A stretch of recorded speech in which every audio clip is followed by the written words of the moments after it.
네, 오늘 컨디션이 너무 안 좋습니다만 공부는 해야겠죠. 그래서 오늘은 그냥 간단하게 문제 풀이 조금만 하겠습니다. 1. 대상자의 식사, 배설 및 수면을 돕는 것은 메슬로우의 욕구 단계 중 어느 단계에 속하는가? 수면, 식사, 배설 아주 기본적인 욕구죠. 1번 생리적 욕구이다. 2번 메슬로우의 욕구 단계 중 타인으로부터 지위, 명예 등을 인정받고 싶어하는 것은 지위, 명예가 있으면 존경을 받겠죠. 존경의 욕구이다. 3. 다음 중 신체활동 지원 서비스에 해당하는 것은 말벗하기, 말벗은 정서 지원이죠. 나, 방문 목욕 서비스죠. 다, 식사도움, 식사도움은 신체활동. 주변 정도는 일상생활. 그다음에 체위 변경, 신체를 스킨십으로 도와준다고 했죠. 바, 신체 기능의 유지 증진. 그래서 다, 마, 바. 여기서 식사 도움이 취사랑 헷갈리시면 안 됩니다. 취사라는 건 취사라고 적혀 있겠죠. 식사 도움, 체위 변경, 신체 기능의 유지 증진. 다, 마, 바가 신체활동 지원 서비스입니다. 4. 다음 중 일상생활 지원 서비스로 옳은 것은 일상생활 지원 서비스는 세 가지 기억하라고 말씀드렸죠. 장보기는 취사에 들어간다고 했습니다. 요리해 주는 거. 그 다음에 세탁, 청소 및 주변 정리. 일상생활 지원 서비스는 장보기. 여기서는 장보기고 일상생활 지원 서비스로 말씀드릴 것 같으면 취사, 세탁, 청소 및 주변 정돈입니다. 5. 혼자 거주하는 제가 대상자에게 요양보호사의 업무로 옳은 것은 5. 은행에 가서 대상자의 공과금을 납부하였다. 개인생활 지원을 한 거죠. 자, 근데 1번 애완견을 목욕시켜 주었다. 대상자 외에 서비스는 하지 않습니다. 생신잔치 음식을 만들어 주었다. 특정한 서비스도 하지 않죠. 방문한 친척 대상자가 아닙니다. 식사를 차려줄 필요 없습니다. 와상 대상자의 육창 관리를 해주었다. 육창 관리는 간호 서비스, 간호사가 해야 합니다. 그래서 혼자 거주하는 제가 대상자에게 요양보호사의 업무로 옳은 것은 은행에 가서 대상자의 공과금을 납부했다. 대행 업무죠. 개인 활동 지원을 했습니다. 6번 다음 중 장기요양보험 표준 서비스 중 요양보호사의 제한된 업무로 옳은 것은 요양보호사의 제한된, 하지 말라고 제한된 업무로 옳은 것은 간호처치, 의료인 영역이죠. 간호처치. 그 다음 정서지원 서비스는 요양보호사가 해야 되고 시설 환경관리 서비스, 그죠? 뭐 청소나 이런 것도 들어가겠죠. 그 다음에 응급 서비스. 일부는 하되 할 수 없는 서비스는 의료인을 통해서 해야 된다고 했죠. 그리고 기능회복 훈련 서비스, 기능회복 훈련은 전문가가 합니다. 그다음에 치매관리 지원 서비스, 치매관리 지원 서비스도 치매 요양보호사가 있으시죠. 그러니까 요양보호사의 제한된 업무, 요양보호사가 해서는 안 되는 업무는 간호처치 서비스, 기능회복 훈련 서비스가 되겠습니다. 간호처치 서비스와 기능회복 훈련 서비스는 의료인의 서비스입니다. 7. 요양보호 서비스 제공 시 준수해야 할 원칙으로 옳은 것은 1. 치매 대상자는 보호자의 동의를 받은 후 서비스를 제공한다. 인지능력이 저하된 치매 대상자는 판단을 하는데 조금 어려움이 있겠죠. 그때 치매 대상자의 보호자, 가족분들 동의를 받은 후 서비스를 제공해야 합니다. 8. 요양시설에서 소외되고 차별받는 대상자를 위해 대상자의 입장에서 지지해주고 지켜주는 요양보호사의 역할은 지지해주고 지켜준다. 옹호자가 되겠습니다. 다시 한 번 더. 요양시설에서 소외되고 차별받는 대상자를 위해 대상자의 입장에서 지지해주고 지켜주는 요양보호사의 역할은 옹호한다 이러죠. 옹호자. 9번 신체활동 및 일상생활 지원 서비스를 제공할 때 최대한 대상자가 스스로 할 수 있도록 기회를 주고 격려해주는 요양보호사의 역할로 옳은 것은 동기 유발자. 스스로 할 수 있게 하려면 어떤 동기가 있어야겠죠. 좀 기분을 좋게 해준다거나 아니면 어쨌든 동기를 유발해줘야 된다는 거죠. 10.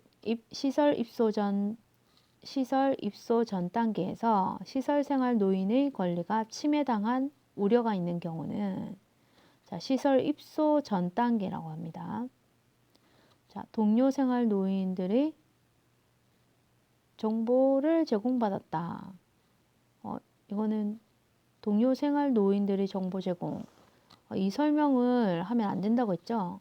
그 센터나 요양보호사가 이런 얘기는 개인 사생활이라서 말하면 안 됩니다. 프라이버시죠. 그래서 침해당한 우려가 있는 경우, 침해를 당한 경우는 동료 생활 노인의 정보를 제공받았다. 그 밝혀진 분들, 동료 생활 노인들이 침해를 당한 거죠. 나머지 볼까요? 2. 시설을 방문하였을 때 안내책자를 제공받았다. 아주 좋은 서비스죠. 대상자 및 가족에게 허위 정보를 제공하지 않는다. 그래야 되죠. 그죠? 그리고 시설과 관련된 기본 정보를 접하는데 어려움이 없었다. 그렇죠. 정보 전달이 좀 쉬워야겠죠? 가족이 시설에 관한 정보를 지자체에 제공할 수 있도록 노력하였다. 네, 이거는 침해당한 우려가 아닙니다. 시설 입소 전 단계에서 이 핸드아웃을 어떻게 만드셨는지 모르겠네요. 일부러 이렇게 만드셨을 수도 있을 것 같긴 한데 시설 입소 전 단계에서 시설 생활 노인의 권리가 침해당한 우려가 있는 경우는 동료 생활 노인들의 정보를 제공받았다. 11번 시설 입소 계약 단계에서 시설 생활 노인 권리 보호가 잘 지켜진 것은 3번 시설 내 생활에 대한 정보를 대상자 특성에 맞게 공지하였다. 네, 시설 생활 노인 권리 보호가 잘 지켜진 거죠. 제대로 공지하기죠. 시설 내 생활에 대한 정보를 대상자 특성에 맞게 공지하였다. 자, 그러면 시설 입소 계약 단계에서 나쁜 거 한번 볼까요? 1번 계약서는 서명 후 시설에만 보관한다. 그러면 안 되죠. 그 계약한 사람, 대상자 측에도 줘야죠. 그리고 시설 내에서 제한받게 되는 상황은 알려주지 않는다. 아니 시설을 이용할 건데 어떤 게 제한받게 되고 어떤 거는 가능한지 상황을 다 알려줘야죠. 제한받게 되는 상황을 알려주지 않는다. 이건 뭔가 꿍꿍이 속이 있죠. 4. 시설은 돌봄이 어려울 것으로 예상되는 노인 입소를 거절할 수 있다. 거절하면 안 되는 걸로 알고 있습니다. 정원 초과로 입소할 수 없는 경우 타 시설에 대한 정보는 줄 필요가 없다. 주면 줘야 되지 않을까요? 정원 초과로 입소할 수 없으니까 타 시설에 입소할 수 없는 경우를 해도 타 시설에 대한 정보는 줘야죠. 12. 다음 설명하는 시설 생활 노인 권리 보호를 위한 윤리 강령에 해당하는 것은 낙상 예방을 위한 주거 환경을 제공한다. 낙상 예방. 다치는 것으로부터 보호된가 안락해야겠죠. 목욕, 의복 등 노인 위생 관리를 철저히 한다. 실내 온도, 습도 등 가정과 같은 환경을 제공한다. 자, 낙상 예방, 주거 환경 제공, 위생 관리 철저, 그 다음에 가정과 같은 환경 제공. 4번 안락하고 안전한 생활 환경을 제공받을 권리. 안락하고 안전한 생활, 낙상 예방, 안전한 생활 환경, 위생 관리, 안전한 생활, 실내 온도, 습도, 가정과 같은 환경, 안락하고 안전한 생활 환경을 제공받을 권리. 4번이 답이겠죠? 13번 다음의 사례에서 시설생활 노인의 어떤 권리 침해에 해당하는가? 다음의 사례는 나씨 할머니는 외부에서 시설 방문을 왔다면서 자기들 맘대로 사진을 찍거나 방에 불쑥불쑥 들어와 구경하고 나가는 것을 매우 불쾌해한다고 하신다. 나씨 할머니가 시설생활 노인이시겠네요. 근데 이 할머니가 어떤 권리를 침해당했는지 말해보라 이 말이죠. 나씨 할머니가 있습니다. 자, 근데 외부에서 시설 방문하고 하러 왔다면서 나씨 할머니 막 사진도 막 찍거나 방에 불쑥불쑥 들어와서 구경하고 나가는 것을 나갔습니다. 나씨 할머니 입장에서 매우 불쾌하시겠죠? 사생활 및 비밀 보장에 대한 권리를 침해당했다라고 볼 수 있죠. 사생활 및 비밀 보장에 대한 권리. 15. 다음의 사례에서 시설생활 노인의 어떤 권리 침해에 해당되는가? 어르신이 건강 상태가 나빠져서 가족들에게 연락을 하여 입원을 권유했는데 자식들이 어르신의 의사는 묻지도 않고 다른 요양시설로 전원시켰다. 요양시설 이용자는 어르신인데 어르신의 의사를 묻지 않고 자식들이 다른 요양시설로 전원을 시켜버렸대요. 1. 개별화된 서비스를 제공받을 권리. 이건 아니고 그냥 5번. 노인 스스로 퇴소를 결정하고 거주지를 선택할 권리를 박탈당했다. 퇴소 단계의 결정에 있어서는 노인이 스스로 해야 합니다. 거주지 선택할 권리도 노인이 스스로 할 수 있게 침해를 하면 안 됩니다. 16. 다음과 같은 행위는 노인 학대의 유형으로 옳은 것은? 참 한글이 이상하죠. 다음과 같은 행위는 노인 학대의 유형 중 어디에 해당되는가? 이렇게 되어 되죠. 불필요한 약물을 투여한다. 노인의 거주지 주변 출입을 통제한다. 노인을 제한된 공간에 강제로 가둔다. 신체적인 학대죠. 신체적으로 통제를 하는 거죠. 불필요한 약물을 투여하는 거. 신체를 내 맘대로 하는 거나 마찬가지죠. 노인의 거주지 주변 출입을 통제한다. 노인이 거주지 주변을 출입 통제를 해서는 안 됩니다. 가둬놓는 행위 같은 거죠. 신체적 학대. 노인이 제한된 공간에 강제로 가둔다. 그렇죠? 신체적 학대. 17. 다음과 같은 증상이 대상자에게 관찰되면 노인 학대의 유형 중 어디에 해당되는가? 자, 문제 바꾸겠습니다. 다음과 같은 증상이 대상자에게 관찰되면 이것은 노인의 학대 유형 중 어디에 해당하는가? 치매 노인을 혼자 거주하게 한다. 혼자 거주. 치매 노인인데. 그죠? 인지장애가 있는데 혼자 거주하게 되면 어떤 사고가 발생할지도 모르잖아요. 위험합니다. 안정된 주거 공간을 제공하지 않고 떠돌게 한다. 주거 공간을 제공하지 않는다고 합니다. 경제적 능력이 없는 노인의 사회적 활동을 지원하지 않는다.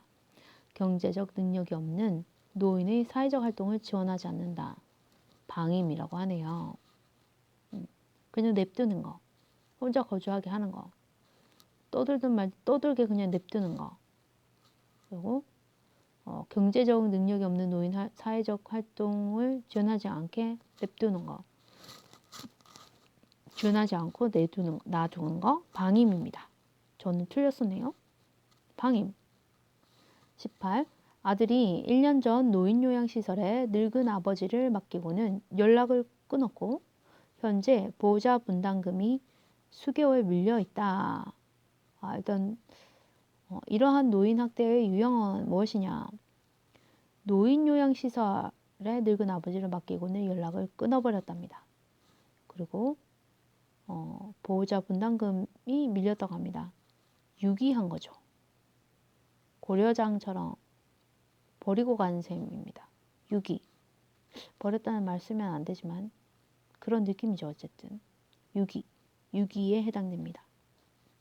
19. 노인학대 신고 의무자가 아닌 사람은 의료인, 사회복지 담당 공무원, 사회복지시설 종사자, 재가센터 근무 중인 요양보호사.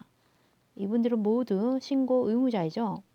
마을 통장님은 노인학대 신고 의무자는 아닙니다. 마을 통장님은 주민센터 일 돕겠죠? 노인학대 신고 의무자가 아닙니다. 마을 통장분들. 마지막 20번. 다음 중 노인보호 전문기관의 역할이 아닌 것은? 노인보호 전문기관, 조금 딱딱하게 생각하라고 했죠? 1이 아니고 5. 아니, 노인보호 전문기관의 역할을 보면 되겠네요. 1, 2, 3, 4가 그러면 노인보호 전문기관이 하는 역할이겠네요. 1. 노인학대 사례의 신고 접수. 신고. 좀 딱딱하다 했죠? 맞습니다. 신고된 시설 학대 사례에 대한 확인 개입. 사례에 대한 절차나 이런 걸 토대로 해서 확인 개입을 한다.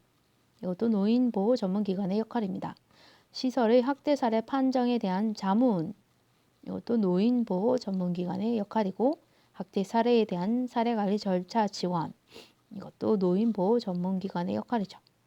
시설에 대한 업무 지도 및 감독은 노인보호 전문기관이 아니라 시도에서 지도한다. 시설에 대한 업무 지도 및 감독은 시도에서 지도한다. 그래서 시설에 대한 업무 지도하고 감독하는 것은 노인보호 전문기관이 하는 역할이 아닙니다. 자, 잘 기억해 두십시오. 오늘 제가 컨디션이 안 좋아서 좀 더 효과적으로 설명 못했던 것 같아요. 그래도 어떻게 다 만족하겠습니까? 저도 아프니까 그냥 잘 이해하시고 제 바람은 조금이라도 그냥 도움이 됐으면 하는 바람만 간절합니다. 제가 공부하려고 영상을 촬영하는데요. 저는 도움을 많이 받고 있긴 합니다. 잘 자기 직전에 틀어놓거나 아침에 머리 말릴 때 틀고 듣거든요. 반복해서 들으니까 명확해지고 그냥 더 마음도 단단해지고 좋네요. 여러분들은 여러분에 맞는 공부 방법이 있으리라고 생각합니다. 하지만 저처럼 이것도 저것도 하지 않고 하기 싫고 그러면 그냥 꾸준히 반복해서 듣는 게 노출을 하고 노출에 당하는 게 좋은 것 같습니다. 자, 그럼 다음 또 영상에서 뵙도록 할게요. 화이팅!